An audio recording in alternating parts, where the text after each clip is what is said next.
There you are. All right. Welcome to Charlesetteministries Ministries for the reading of the Torah portion this week. So we're going to be doing Parasha 28 today. All right, let's get started. This is going to be in the book of Leviticus, chapter 14:1 through chapter 15, verse 33. All right, let's get started. Adonai said to Moshe, "This is to be the law concerning the person afflicted with tzara'at on the day of his purification. He is to be brought to the Kohen, and the Kohen is to go outside the camp and examine him there. If he sees that the tzara'at sores have been healed in the afflicted person, then the Kohen will order that 2 living, clean birds are to be taken for the one to be purified, along with cedar wood, scarlet yarn, and hyssop leaves. The Kohen is to order one of the birds slaughtered in a clay pot over running water. As for the live bird, he is to take it with the cedar wood, scarlet yarn, and hyssop, and dip them and the living bird in the blood of the bird slaughtered over the running water, and sprinkle the person to be purified from the tzara'at 7 times. Next, he is to set the live bird free in an open field. He who is to be purified must wash his clothes, shave off all his hair, and bathe himself in water. Then he will be clean, and after that he may enter the camp. But he must live outside his tent for 7 days. On the 7th day he is to shave all the hair off his head, also his beard and eyebrows. He must shave off all his hair, and he is to wash his clothes and bathe his body in water, and he will be clean. On the 8th day he is to take 2 male lambs without defect, 1 female lamb in its first year without defect, and 6½ quarts of fine flour for a grain offering, mixed with olive oil, and 2/3 of a pint of olive oil. The Kohen purifying him is to place the person being purified with these items before Adonai at the entrance to the tent of meeting.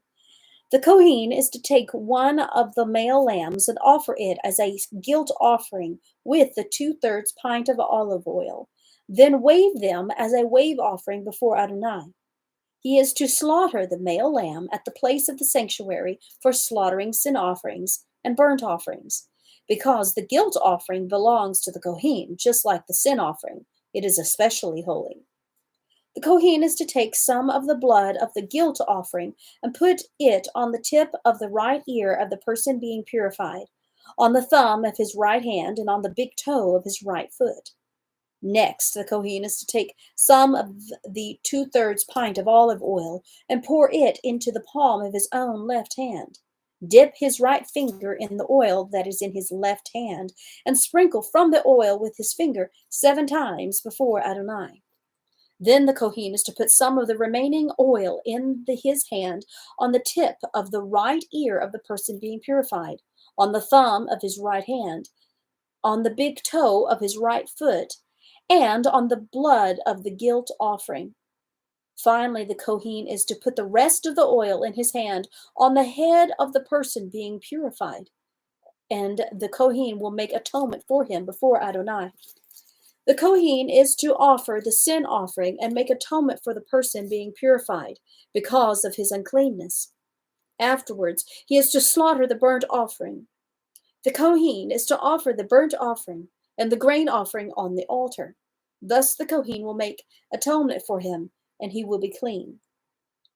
If he is poor so that he can't afford to do otherwise, he is to take 1 male lamb as a guilt offering to be waved, to make atonement for him, 2 quarts of fine flour mixed with olive oil for a grain offering, 2/3 of a pint of olive oil, and 2 doves or 2 young pigeons, such as he can afford, the one for a sin offering and the other for a burnt offering. On the 8th day he will bring them to the Kohen for his purification to the entrance of the tent of meeting before Adonai. The Kohen is to take the lamb of the guilt offering and the 2/3 of a pint of olive oil and wave them as a wave offering before Adonai. He is to slaughter the lamb of the guilt offering, and the Kohen is to take some of the blood of the guilt offering and put it on the tip of the right ear of the person being purified, on the thumb of his right hand, and on the big toe of his right foot. The Kohen is to take some of the olive oil and pour it into the palm of his own left hand, and sprinkle with the right hand some of the oil that is in his left hand 7 times before Adonai. The Kohen is to put some of the oil in his right hand on the tip of the right ear of the person being purified, on the thumb of his right hand, on the big toe of his right foot, in the same place as the blood of the guilt offering. Finally, the Kohen is to put the rest of the oil in his hand on the head of the person being purified, to make an atonement for him before Adonai. He is to offer one of the doves or young pigeons, such as the person can afford, whatever his means suffice for, the one for a sin offering and the other as a burnt offering, with the grain offering. Thus the Kohen will make atonement before Adonai for the person being purified. Such is the law for the person who has tzara'at, sores, if he cannot afford the usual elements used for his purification. Adonai said to Moshe and Aaron, "When you have entered the land of Canaan, which I am giving you as a possession, and I put an infection of tzara'at in a house in the land that you possess, then the owner of the house is to come and tell the Kohen, 'It seems to me that there may be an infection in the house.' The Kohen is to order the house emptied before he goes in to inspect the infection, so that everything in the house won't be made unclean. Afterwards, the Kohen is to enter and inspect the house. He will examine the infection, and if he sees that the infection is in the walls of the house with greenish or reddish depressions that seem to go in deeper than the surface of the wall, he is to go out of the house to its door and seal up the house for 7 days. The Kohen will come again on the 7th day and examine the house. If he sees that the infection has spread over its walls, he is to order them to remove the infected stones and throw them into some unclean place outside the city. Next, he is to have the inside of the house thoroughly scraped, and the scraped off plaster is to be discarded outside of the city in an unclean place. Finally, other stones must be set in the place of the first stones and other plaster used to replaster the house. If the infection returns and breaks out in the house after the stones have been removed and the house scraped and plastered, then the Kohen is to enter and examine it. If he sees that the infection has spread in the house, it is a contagious tzara'at in the house, it is unclean. He must break down the house and take its stones and timber and plaster out of the city into an unclean place. Moreover, whoever enters the house at any time while it is sealed up will be unclean until evening. Whoever lies down or eats in the house must wash his clothes. If the Kohen enters, examines and sees that the infection has not spread in the house since it was plastered, then he is to declare the house clean because the infection was cured. To purify the house, he is to take 2 birds, cedar wood, scarlet yarn, and hyssop leaves. He is to slaughter one of the birds in a clay pot over running water. He is to take the cedar wood, the hyssop, the scarlet yarn, and the living bird, and dip them in the blood of the slaughtered bird and in the running water, and sprinkle the house 7 times. He will purify the house with the blood of the bird, the running water, the live bird, the cedar wood, the hyssop, and the scarlet yarn. But he is to set the live bird free outside the city in an open field. Thus will he make atonement for the house, and it will be clean. Such is the law for all kinds of tzara'at sores, for a crusted area, for tzara'at in a garment, for a house, for a swelling, for a scab, and for a bright spot, to determine when it is clean and when it is unclean. This is the law concerning tzara'at. Adonai said to Moshe and Aaron, "Tell the people of Israel, when any man has a discharge from his body, the discharge is unclean. The discharge is unclean no matter whether it continues flowing or has stopped. It is still his uncleanness. Every bed which the person with the discharge lies on is unclean, and everything he sits on is unclean. Whoever touches his bed is to wash his clothes and bathe himself in water. He will be unclean until evening. Whoever sits on anything the person with the discharge sat on is to wash his clothes and bathe himself in water, and he will be unclean until evening. Anyone who touches the body of the person with the discharge is to wash his clothes and bathe himself in water, and he will be unclean until evening. If the person with this discharge spits on someone who is clean, the latter is to wash his clothes and bathe himself in water, and he will be unclean until evening. Any saddle that the person with the discharge rides on will be unclean.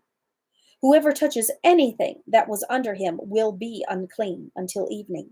He who carries those things is to wash his clothes and bathe himself in water. He will be unclean until evening. If the person with the discharge fails to rinse his hands in water before touching someone, that person is to wash his clothes and bathe himself in water, and he will be unclean until evening. If the person with the discharge touches a clay pot, it must be broken. If he touches a wooden utensil, it must be rinsed in water. When a person with a discharge has become free of it, he is to count 7 days for his purification. Then he is to wash his clothes and bathe his body in running water. After that, he will be clean. On the 8th day, he is to take for himself 2 doves or 2 young pigeons, come before Adonai to the entrance of the tent of meeting, and give them to the Kohen. The Kohen is to offer them, the one as a sin offering and the other as a burnt offering. Thus the Kohen will make atonement for him on account of his discharge before Adonai. If a man has a seminal emission, he is to bathe his entire body in water, and he will be unclean until evening. Any clothing or leathern on which there is any semen is to be washed with water. It will be unclean until evening. If a man goes to bed with a woman and has sexual relations, both are to bathe themselves in water, and they will be unclean until evening. If a woman has a discharge, and the discharge from her body is blood, she will be in her state of nidah for 7 days. Whoever touches her will be unclean until evening. Everything she lies on or sits on in her state of nidah will be unclean. Whoever touches her bed is to wash his clothes and bathe himself in water. He will be unclean until evening. Whoever touches anything she sits on is to wash his clothes and bathe himself in water. He will be unclean until evening. As soon as he touches the bed or something she sat on, he will be unclean until evening. If a man goes to bed with her and her menstrual flow touches him, he will be unclean 7 days, and every bed he lies on will be unclean. If a woman has a discharge of blood for many days, not during her period, or if her discharge lasts beyond the normal end of her period, then throughout the time she is having an unclean discharge, she will be as when she is in nidah. She is unclean. Every bed she lies on at any time while she is having her discharge will be for her like the bed she uses during her time of nidah, and everything she sits on will be unclean with uncleanness like that of her time of nidah. Whoever touches those things will be unclean. He is to wash his clothes and bathe himself in water. He will be unclean until evening. If she has become free of her discharge, she is to count 7 days. After that, she will be clean. On the 8th day, she is to take for herself 2 doves or 2 young pigeons and bring them to the Kohen at the entrance to the tent of meeting. The Kohen is to offer the one for a sin offering and the other for a burnt offering. Thus the Kohen will make atonement for her before Adonai on account of her unclean discharge. In this way, you will separate the people of Israel from their uncleanness, so that they will not die in a state of uncleanness for defiling my tabernacle, which is there with them. Such is the law for a person who has a discharge, for the man who has a seminal emission that makes him unclean, and for the woman in nidah during her menstrual period. for the person, man or woman, with a discharge, and for the man who has sexual relations with a woman who is unclean. All right, now we're going to switch to the Haftarah. It's good to be the book of 2 Kings, or Kings 2, chapter 7, and we're going to read verses 3 through 20. Okay.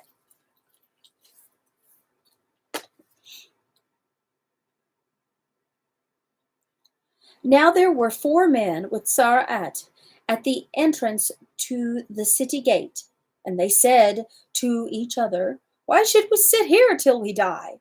If we say, 'We'll enter the city,' then the city has been struck by the famine, so we'll die there. And if we sit here, we'll also die. So let's go and surrender to the army of Aram.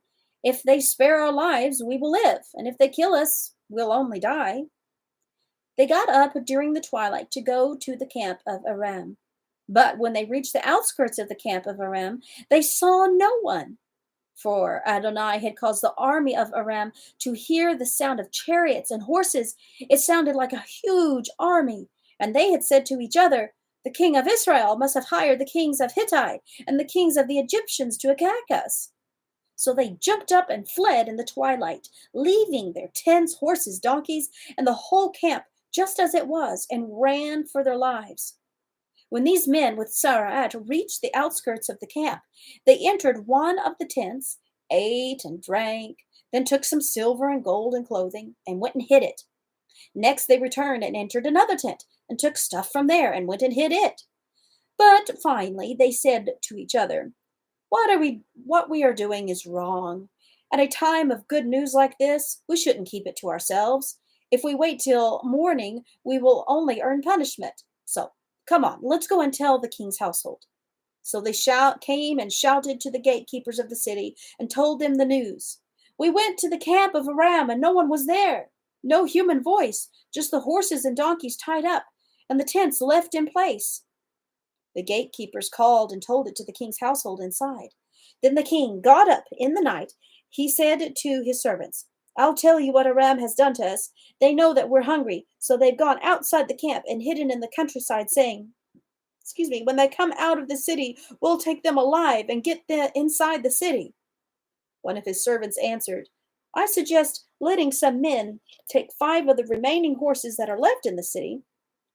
Then, like everything else in Israel that remains, like everything else in Israel practically finished, and we'll send and see." So they took 2 chariots with horses, and the king sent after the army of Aram, saying, "Go and see." They went after them all the way to Yarden, and found the entire distance strewn with clothing and other articles Aram had thrown away in their haste. The messengers returned and told the king. Then the people went out and ransacked the camp of Aram, with the result that 6 quarts of fine flour was sold for only a shekel, and a half a bushel of barley for a shekel, in keeping with what Adonai had said. The king put the servant on whose arm he had leaned in charge of the gate, and the people trampled him down in the gateway so that he died, as the man of God had said he would, who spoke when the king came to him.